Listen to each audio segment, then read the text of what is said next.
మేన్ రాశి వారికి మధ్యస్థ ఫలితాలు గోచరిస్తోంది. సప్తమాధిపతి అయిన బుధుడు చతుర్థంలో శుక్రుడితో కలుస్తున్నారు. వ్యాపార పరంగా ఉద్యోగపరంగా కొన్ని ఆటుపోట్లు అనేవి ఏర్పడుతుంది. మీరు ఎంత కష్టపడినప్పటికీ ధనాదాయం బాగున్నప్పటికీ ఖర్చులు అదే విధంగా ఉంటాయి. ఎందుకు చేస్తున్నాం, ఎలా చేస్తున్నాం అనే ఆలోచన ఎక్కువగా ఉంటుంది. పర్సనల్ లోన్ కానీ క్రెడిట్ కార్డులు ఎక్కువగా వాడడం కానీ చేయవద్దు.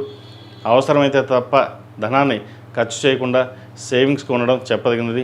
ఎవరైనా ఒక రూపాయి అడిగితే లేదని నిర్మోహటంగా చెప్పండి. మనం ఇబ్బంది పడుతూ మన అప్పు చేసి పక్క వాళ్ళకి సహాయం చేద్దామనే ఆలోచన ఏదైతే ఉందో అది మానుకోవాలి. మీకు మీరు ఎలా ఉన్నారో, ఎలా ఉండదలుచుకున్నారో అలాగే ఉండండి. మన నీతిగా ఉంటాం, నిజాయితీగా ఉండాలి. మనకు ఒక రూపాయి వద్దు, పరాయి రూపాయి మనకు అవసరం లేదు, మనకు వచ్చింది మనం చాలు అనుకుంటారు. కానీ భవిష్యత్తు అలా లేదు. పిల్లల కోసం మనం కష్టపడుతున్నాం, రూపాయి సంపాదించాలి తాపత్రయం ఉంటుంది. కానీ గ్రహగతులు కొంచెం గోచరించాలి కూడా. దశమాధిపతి రాశ్యాధిపతి గురువు పంచమ స్థానంలో బాగున్నప్పటికీ సప్తమాధిపతి బుధుడు అంత అనుకూలంగా లేదు వీరికి ఈ వారం. కాబట్టి ప్రతిరోజు ప్రతినిత్యం దక్షిణామూర్తి స్తోత్రం, శని స్తోత్రం పఠించండి. అదేవిధంగా దూర ప్రాంత ప్రయాణాలు, ఆకస్మిక సంఘటనలు, విదేశీ సంబంధించిన విషయ వ్యవహారాలు వీరికి సానుకూలంగా ఉంది. విదేశీ యానం చేసే అవకాశాలు పుష్కలంగా గ్రహగతులు గోచరిస్తుంది. ఏదైనా సరే అనుకున్న పని అది నెరవేరుతుంది. కానీ దానికోసం ఎక్కువగా మదన పడడం, తాపత్రయపడడం, ఆందోళన చెందడం ఉంటుంది. యాంగ్జైటీ ఎక్కువగా ఉంటుంది. ఈ యాంగ్జైటీని పక్కన పెట్టి ఒక విషయాన్ని ఆలోచించి భవిష్యత్ కార్యాచరణ కోసం ఎలా వెళ్ళాలి అని ఆలోచన చేయండి. నేను గత వారం కూడా ఇలాగే చెప్పాను. వ్యాపారం గురించి, ఉద్యోగం గురించి స్థిరమైన నిర్ణయాలు తీసుకోవాలని చెప్పాను. ఇప్పుడు కూడా ఈ వారం కూడా మీకు అదే చెప్తున్నాను. స్థిరమైన నిర్ణయాలు తీసుకోండి. వ్యయంలో రాహు ఉన్నారు. రాహు ఒక మ్యాలిక్యులర్ ప్లానెట్. వ్యయంలో రాహు ఉన్నారు. ఖర్చులు ఎలాగైనా పర్లేదు చేసేద్దాం అనే ఆలోచన ఉంటుంది. కానీ అలా ఆలోచించకుండా మనసుకు చెప్పిన మాట కాకుండా మీరు ఏదైతే అనుకుంటారో అది చెయ్యండి.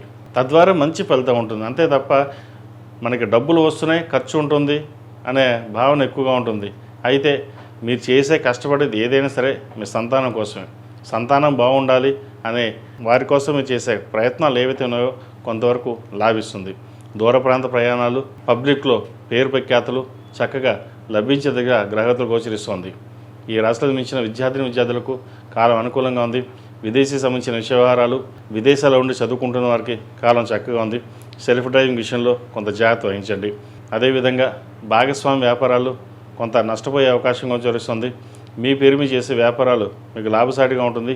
వాటి విషయంలో ఆచితూచి వ్యవహరించండి.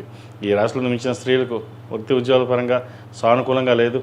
ఇంటా బయట చికాకులు ఎక్కువగా ఉంటుంది. వ్యాపార పరంగా నష్టం వచ్చే అవకాశం గోచరిస్తుంది. ఏం చేసినా సరే 1-2 సార్లు చేయాలా, ఇలాగే ఉంటుందా అని ఒక్కొక్కసారి మనస్తాపానికి గురవుతారు. వీరికి పంచమంలో గురువు బాగున్నారు. పంచమాధిపతి భాగ్యాన్ని చూడడం, ఒక శుభగ్రహ దృష్టి జన్మరాశి చూడడం వల్ల కొంతవరకు ఈ వారం మీకు మేలు చేకూరుతుంది. మొత్తం మీద ఇలాగే ఉంటుంది, ఈ సంవత్సరం ఇలాగే ఉంటుంది కాదు. ఈ వారం మటుకి కొంత ఇబ్బందికైన వాతావరణం ఉంది. వాటి జాగ్రత్త వహించండి. ప్రతిరోజు ప్రతినిత్యం ఓం నమః శివాయ దీపారాధన చేయడం, అదేవిధంగా లక్ష్మీ తామర ఒత్తులు, అరటినార ఒత్తులు కలిపి దీపారాధన చేయండి. మంచి ఫలితాలు సంప్రాప్తిస్తాయి. ఈ రాశిలో జన్మించిన వారికి కలిసి వచ్చే సంఖ్య 1, కలిసి వచ్చే రంగు లైట్ ఎల్లో.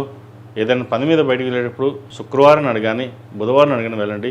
మంచి ఫలితాలు సంప్రాప్తిస్తాయి. ఈ పూజస్టోర్.in పసుపు కుంకుమ నుంచి దేవతా విగ్రహాల దాకా అన్ని రకాల పూజలు, వ్రతాలు, గృహప్రవేశం, హోమాది శుభకార్యాలకు కావాల్సిన పూజా సామాగ్రి అంతా ఒక్కొక్క క్లిక్ తోనే మీ ఇంటి వద్దనే పొందండి. ఈ పూజస్టోర్.in